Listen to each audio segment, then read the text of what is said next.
Hello there, YouTube, and welcome to Thursday, December 5th. Last night, as I was going in, dark spot on the trail of heading into the house, Danny, which he's famous for, there he is standing out there, of not getting out of your way when you're walking. He's laid up in a round ball, being black, I didn't see him. So me, my 60-pound backpack, my lunch, everything, he literally took my feet out from under me. All my weight landed kind of weird on my wrist. I ain't got no strength in it. I'm not even sure I can even pull a clutch. What a mess. You guys ever heard of the 95-5 rule? We're going to talk about that here in a little bit. Well, there, little woman. It's amazing how much you use your left hand when you have hardly any use out of it. I just hope I can squeeze a clutch. Anyway, have yourself a wonderful Thursday, and I'll see you in the passings. All right, love, see you, bye. All righty, bye-bye now.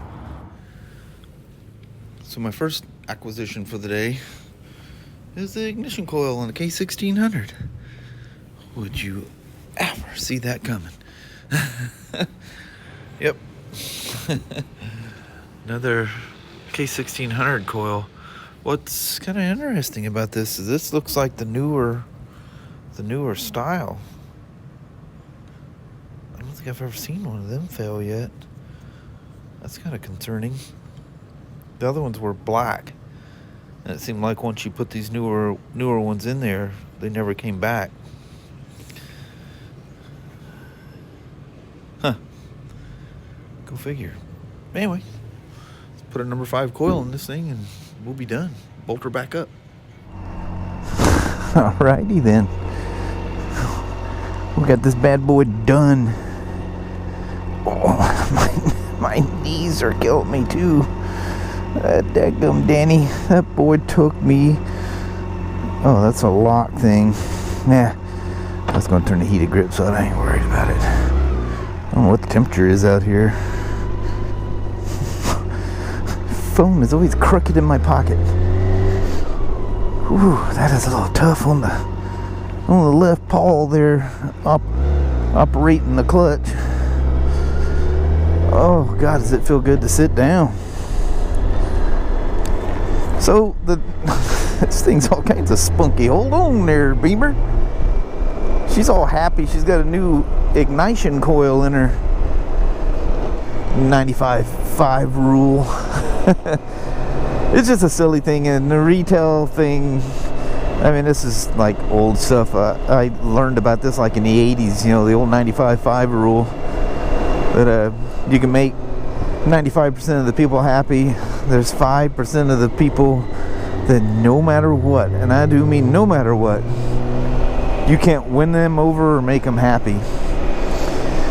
Well, sometimes I feel, even though I'm not selling you anything, I feel like I got this 95-5 rule thing going on with the vlog. You know, I try to do these little tech tip things and little things I come across, and I just chit chat with you guys. You can take whatever you want out of it, you know. But one thing I don't do, I don't just willy-nilly make things up. You know, I've been doing this in February of 2020, just 3 months from now, less than 3 months from now. I've been doing this for 40 years. 40 years. That's just mind-boggling to myself. But anyway, I'm not one that makes up stuff. I can make a mistake like anybody else, but I don't just, you know, dream up crap, you know. I tell you guys about things either I know or I'm pretty sure I know. Like I say, sometimes I can be wrong, and I'm quick to admit it. But and from experience, you know, you don't spend 40 years in the motorcycle business and not see a lot of stuff. I think we're more than warm enough not to have to worry about frozen stuff, but what is the temperature? 52.7. I like it. So anyway, with yesterday's video, and I was telling you guys about using OEM parts and chemicals, and also touched on the you know, the Beamer guys hooking up the GS911. And man, so 95, well, let's just say 99.9% of the people understand and appreciate what I say. And then there's that 0.01% that, let's say, if I can walk through an apple orchard, beautiful red apples and all the beautiful trees, and I stop and I grab one of those apples and I hold that thing out in front of me to you guys, and I go, look at that beautiful red apple. There's that 0.01% that's going, you're an idiot, you're just talking gibberish. That is an orange. There ain't no red in it, and there ain't no apple in it. And just go on a tangent about how you're wrong and they know what's going on and you don't know nothing. And I just like, I literally feel like beating my head against the wall. I was like, what?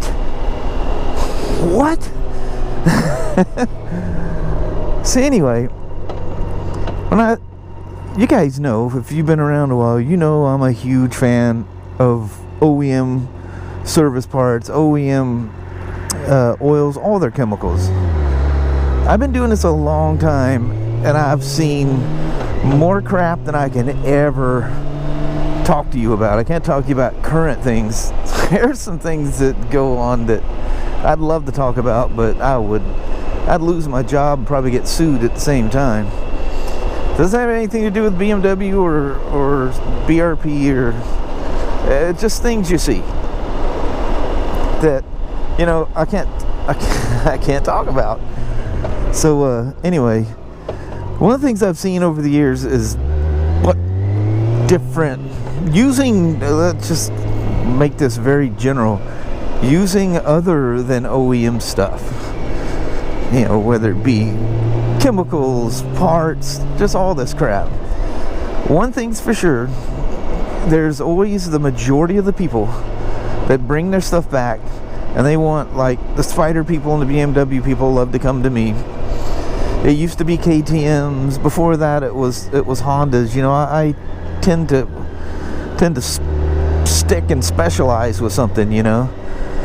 But anyway, you know, the people come in. We always use OEM stuff, and you see these guys years, and like in some bikes over 100,000 miles later, and that thing runs and looks like brand new.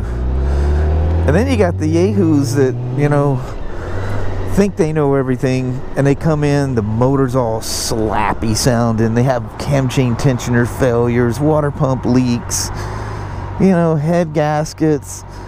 Oh, my cams are scoring, you know, the different things you see. What are you using in this thing? Oh, it's everything but OEM.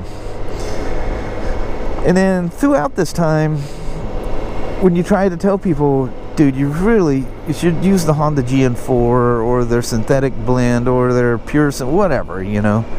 BMWs, you should use their oils. And then you get the people go, oh, it's just a rebadged bottle of Spectro or Castrol or whatever they come up with, you know. Oil is oil. It's okay to run car oils. The car oil thing was forever. Talking about beating your head against the wall. Now there's literally no one that doesn't know you never put a car oil in your motorcycle. Especially a motorcycle that shares the same oil with your transmission and clutch. So that's just like not even something that's even discussed anymore. But, you know, now you got this thing, well, why would I spend that money? The one thing that drives me nuts more than anything is the people that, like, what is this thing? 30,000, 31,000? I don't know. They're expensive as holy heck. So you come in with all this pride and all this money, and you buy a BMW or whatever it may be, and then you are literally the cheapest SOB ever when it comes to putting oils and, you know, repair stuff on it. I just don't get it. That's people buying beyond their means is what it is. You couldn't afford that thing when you bought it.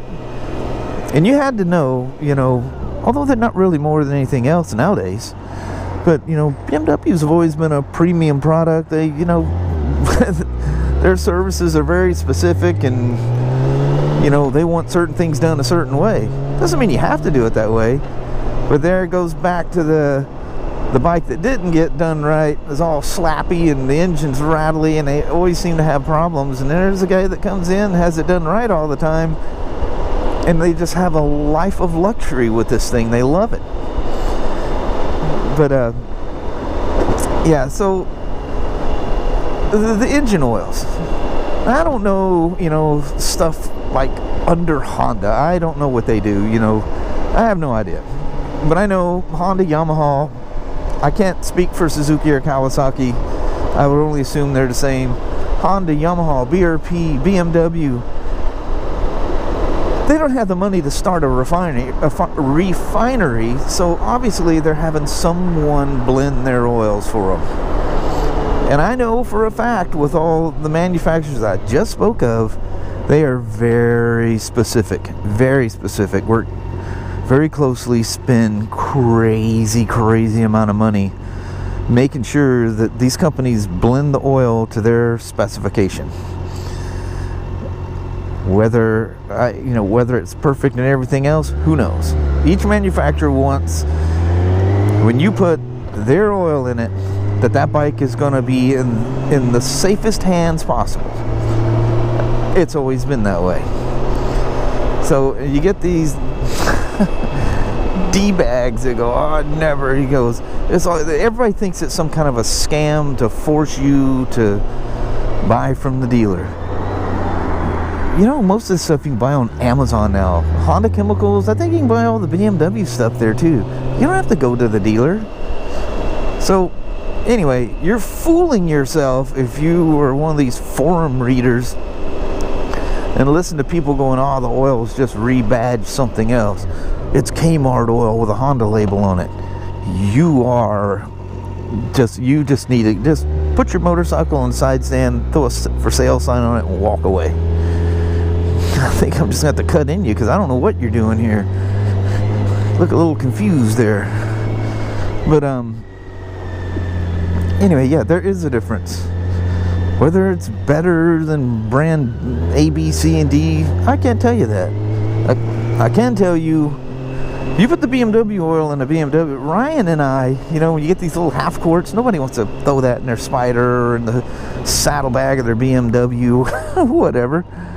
So we end up with these like a fourth of a quart, a half of a quart, and stuff like that. Well, we bottle these things up, you know. And Ryan uses it in all his dirt bikes, and he'll only use 2 oils in his motorcycles, and he cares, and he cares a lot, is BRP oil and BMW oil. That's it.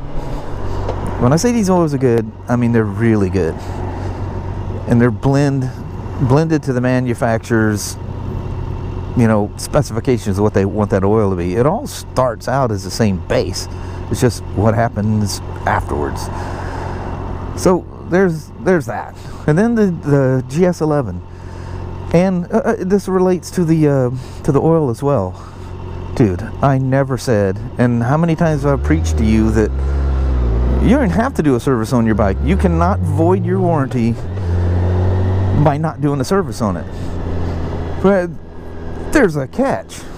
If you have a service-related failure and it's deemed by the manufacturer to be misuse or neglect by not doing services, using oils not specified, they give a rating at what the minimum rating of the oil needs to be. And if you're using that and, you know, you have problems, you know, granted, the manufacturer they're never going to void your warranty. I've never seen a warranty voided. But certain cases, like your, you know, failure at hand at the moment could possibly be denied because they deemed it neglect because you didn't service it. I've literally seen it happen. More times than you can imagine. But their warranty's still good. They're just not going to get that repaired for free. Why would the manufacturer fix something that is not a defect of their own? Think about it. You know, really think about it. If the neighbor crashes his car into the curb on his way home from work, and he pulls into the driveway next to yours, and he comes beating on your door saying, that shouldn't happen, you need to pay me for this, you should fix it for me for free. That's about the same logic. What the heck are you guys thinking? But anyway, so hooking up a GS11 to your BMW is not going to void your warranty. I never said that. The words never uttered out of my mouth. What I did say is BMW's really cool about fixing things when the bike is out of warranty. They'll look at it and look at the data and go, yeah, you know, this dude's always had his services done. He's a loyal BMW guy. You know, we're just going to go ahead and fix that for him. And I've seen them fix things that I would have told you to go beat sand, because this was not a BMW problem. But, you know, it's not for me to say. And, but, you know, they'll go over and beyond. Some of the coolest people ever. I mean, they're like real motorcycle people, you know. Like I was saying yesterday, you know, just family wage guys going about their day, just trying to help people out, just like we are. There's no malicious intent ever. We're going to talk them into using our oil because we really know it's not that good. And we just threw a label on some other brand. Good God. But anyway, that's what I mean. If they see they see it has never been to a dealer, and they see all the little times that the GS11 or whatever it may be, 911, has been plugged into it, they're not going to be so willing to help you out when you're long out of warranty, you know. You bought a BMW, and then from there you've been cheap. I know. People live in areas that there's not a BMW within a bajillion miles. With that, what I say, keep all your receipts, have yourself a logbook, keep a record, stamp, you know, or, you know, at least mark it in your manual, but keep records and all your receipts. If you've been taking care of it, they're not going to deny your oil. Your receipt's going to show that you know, bought whatever, you know, Motul, Motor X, whatever, you know, you bought a quality oil. Your warranty's not going to get voided. Your bike's going to get repaired. Never said ever that your warranty's going to get voided by hooking something up to it or using something other than BMW. I was telling you, if you like it, and I do mean really like it, and you care for it, use the OEM oils. Now you can do with that what you will. That's just what I've seen over 40 years. See if we can run into Kurt here. So that's that for that. Now let's all be nice. Are you smiling? Are you smiling? Hey, that dude over there with the iPad, he ain't smiling. You ain't got nothing to be mad about. If you don't want to follow the rules, that's fine. Just do your services and keep records and receipts. You'll be alright. Plug in whatever you want in it. BMW doesn't like it, but they're not going to void anything or deny anything. That's it for that. I do all the service. I don't have anything to hook up to my Harley-Davidson. There's no reset things on the service on that thing. I'm not worried if something went wrong that warranty wouldn't cover it. I just can't plug in a tuner because that's when you get your powertrain voided. You can thank the good old American EPA for that one. All right, I'm out. Well, Mama, here we are again. In the dark. Once again, the day is over. It is. Let's head on back. Sounds good, Papa. We came in, let's head back. Yep, back and forth. Well, hello there, YouTube. It feels like Friday today. I know it. I keep thinking, man, I don't know, it just feels like a Friday. Son of a gun. Well, so, tomorrow's Friday. Yeah, Well, exactly. we got a few hours away and it will be Friday. Mm-hmm. But hope you guys had a wonderful day today. It was a chill day at work. Kelly was gone half the time. Finally figured out she was with the parts director organizing stuff back in the back room there. It had to be cold back there. It was cold back there. Yeah, there's no heat back there. No, Yeah. just concrete and cold. Yeah. But yeah, every time I come up there, she's gone most of the day. Yeah. Yeah. I think we finished up a little after 3. Oh, yeah. But it was nice down there. Got a ride in. It's always nice to get a ride in. It's weird, this weather. It's supposed to pour down rain all this week, and I am not complaining. Yeah, knock on wood, you know. We'll take it. Yeah, it's been nice. Sunshine we can. Yeah, and it was, what, 52 or something when I was out riding? That was great. It's 46 now. Yeah. I mean, it's like freakishly warm out, you know. Mm-hmm. But, yeah. Well, anyway, I didn't have a whole lot to add to anything here at the goodbye other than to say goodbye. Alrighty then. You got anything you want to talk about? Nope, I'm all good there, Paul. All right. Alright. Well, thank you guys so much for watching. We really do appreciate it. We will talk to you tomorrow. Same smoke time, same smoke channel. Don't forget to give her a thumbs up, and you guys have a wonderful Friday or Saturday. Heck yeah. All right. We see you in the morning. See you in the morning. All right. Thanks for watching now. Yes. Bye-bye.